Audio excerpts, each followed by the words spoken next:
Fala pessoal, tudo bem? Anderson Carvalho aqui. Eu estou gravando um vídeo rápido para explicar, a sentença, o momento da sentença onde o Dr. Orlando pronunciou ali sobre os 4 réus do caso da Boate Kiss.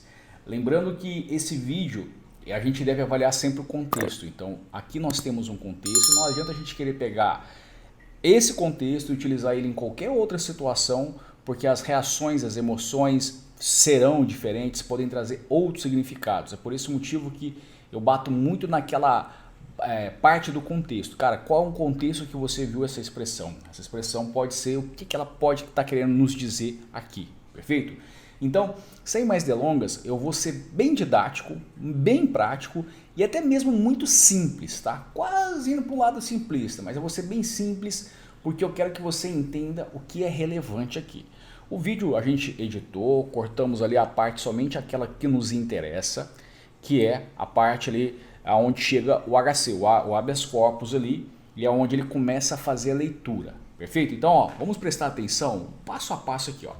E algema e que eles sejam conduzidos com toda dignidade.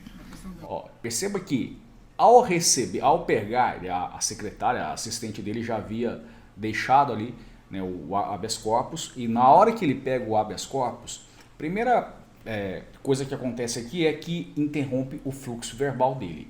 E aqui a gente já pode deixar claro que existe uma surpresa, tá? Ele foi surpreendido por um elemento. Nós já sabemos que surpresa é a expressão, ou melhor dizendo, a emoção, que ela surge quando há elementos inesperados, quando acontecem coisas inesperadas. Anderson, ele esperava o habeas corpus? Não sei, ele está vendo aqui e ele está olhando, e daqui a pouco você vai entender um outro olhar dele. Mas ele fica um pouco surpreso com essa situação, como nós podemos perceber. Uhum. Aqui vai entrar uma coisa bem interessante, ó. Aqui, quando ele olha para o advogado, e o doutor Jada que estava falando, ele já olha com uma expressão de raiva, tá? Nós temos aqui a unidade 4 ativada, a unidade 7 ativada, e nós também temos ali a boca dele que está com um pequeno afinamento. Então nós temos a unidade 4, 7 e 23, no caso seria a parte do corrugador, a parte da pálpebra inferior e os lábios. Não quer dizer, quando eu falo raiva, pensa o seguinte: o cidadão passa 10 dias julgando um caso, cansativo, começando cedo, terminando tarde da noite, e ele estava dando a sentença conforme os jurados haviam votado.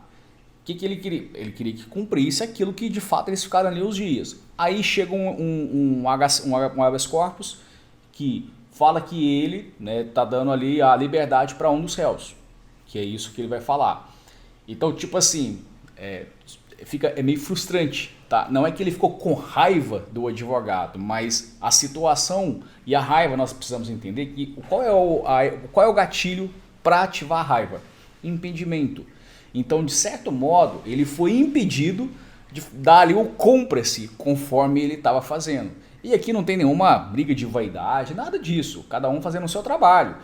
Você é contrariado, você tem um impedimento, e esse impedimento, dentro desse contexto, impossibilitou que os réus fossem conduzidos à prisão. E ele ainda falou, sem o uso de algemas, etc., para também não levar para um outro lado, né, tipo, parecer sensacionalismo. Então, assim, até eu já opinei algumas coisas sobre o doutor, assim como vários profissionais que estavam ali durante os dias. Eu fiz ali vários reacts, fiz algumas publicações, alguns stories explicando algumas questões e falei que os 4 seriam condenados. No primeiro momento eu levantei a possibilidade do Luciano ser absolvido, levantei uma segunda possibilidade do Marcelo talvez ser absolvido, que estava muito difícil para ele, mas o Kiko juntamente com o Mauro seriam condenados, eu não tive dúvidas. Só que quando começaram os debates, na hora que começaram ali a sustentação oral, eu falei, os 4 serão acusados, serão condenados, eu não tive mais dúvidas. Por quê? Eu fiz até lives explicando algumas questões sobre esses pontos na linha comportamental, não jurídica, porque isso não compete a mim. Eles são muito mais qualificados do que eu, mas eu trabalho com pessoas, o meu negócio é entender de comportamento. Mas aqui nós temos uma expressão de raiva, né? Ele está segurando uma raiva contida, porque entrou um ponto que ele nem acredita. Peraí, recebi um habeas corpus, então eu até mesmo fiquei incrédulo com aquela informação. Seguindo,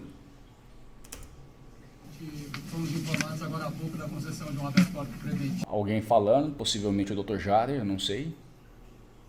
Aqui, esse ponto foi o ponto que eu até coloquei num dos posts e perguntei qual é a expressão que ele sente, olha. E quando ele lê aqui, percebe que existe uma tensão na pálpebra inferior do olho dele. Olha aqui embaixo, aqui, ó, desse lado e desse lado, e olha aqui no lábio dele. O que vai acontecer? O lábio dá mais uma pressãozinha. É nojo? Não, é raiva, tá? Tipo assim, poxa, eu tô aqui fazendo um trabalho. Ah, ele pode estar concentrado ali para ler? Pode, mas na concentração não ela ficaria mais tempo, tá? Então aqui há uma probabilidade muito maior dele ter sentido uma raiva naquele momento ali. Poxa, meu trabalho. Então ele, microexpressões bem contidos. E aí o pessoal fala assim, microexpressões acontecem muito poucas. Não, não acontecem muito poucas. A gente tem que avaliar sempre o contexto, qual é a situação, o porquê, para a gente entender isso acontecendo. Então aqui nós temos uma unidade 7 acontecendo. E eu diria que há também um possível 24. Eu não vou fazer uma inferência do 23, porque a gente tem um código que até para apontar aquilo que não está sendo visualizado. No caso, a gente não está vendo os lábios direito, o microfone tampa. Então a gente não consegue fazer uma inferência mais precisa, mas dá para ver que existe ali uma pequena tensão nos lábios. Então, na pálpebra nós teríamos a unidade 7B e juntamente ali com um possível, vou ficar entre o 23, vamos colocar o 23, um 23A, bem vestigial.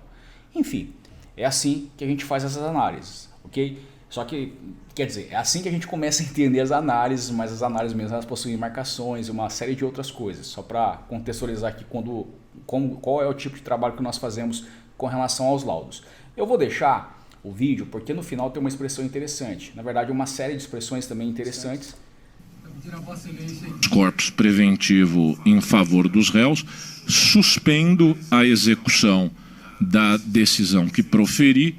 E perceba que ele muda o fluxo verbal, então ele muda a maneira como ele fala. Antes ele falava de uma forma mais sucinta, aqui ele já começa a tropeçar. É uma situação mais letárgica, porque uma decisão dele foi contrariada. Até depois eu acho que ele prestou, deu uma entrevista, ele falou que respeita, pode não concordar, mas respeita. E de fato ele demonstrou ao longo dos 10 dias ali um comportamento, na minha visão, exemplar. Não obstante o habeas corpus aluda a apenas um dos acusados, parece intuitiva a necessidade de estender-se a todos. Eu agradeço. E aí, qual é essa série de expressões que eu cheguei a comentar? Emoções que ele estava sentindo? Tristeza, né? Porque ele ficou triste, poxa, se sentiu talvez um pouco frustrado, né? Chateado, decepcionado com as ações, com as atitudes que ele teve que tomar. Porque é o tal do cumpra-se, né? Que cumpra-se isso. Então, por que eu quis gravar esse vídeo para mostrar para vocês? Primeiramente, por que eu fiz a postagem? Gente, nós estamos vivendo a todo momento com outras pessoas ao nosso lado.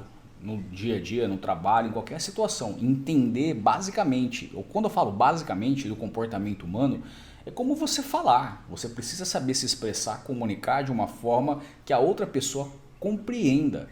E quando nós falamos da análise, saber pelo menos, não vou falar nem talvez você não queira ser perito, tudo bem, não tem nada de errado, mas você ter o conhecimento, ao menos o básico, que te dá a possibilidade de você se relacionar com as outras pessoas, sabendo o que elas podem estar sentindo e fazer ali um contexto, mesmo que não seja 100% certeiro, porque o objetivo não é fazer você talvez se tornar um Sherlock, A mais B, C e tal, não é isso, é entender para melhorar suas próprias relações. Isso é necessário, isso é fundamental e todo ser humano deveria ter acesso a esse tipo de conhecimento. Então, se você quer aprender isso aí, vou falar para você, não perca tempo não, tá?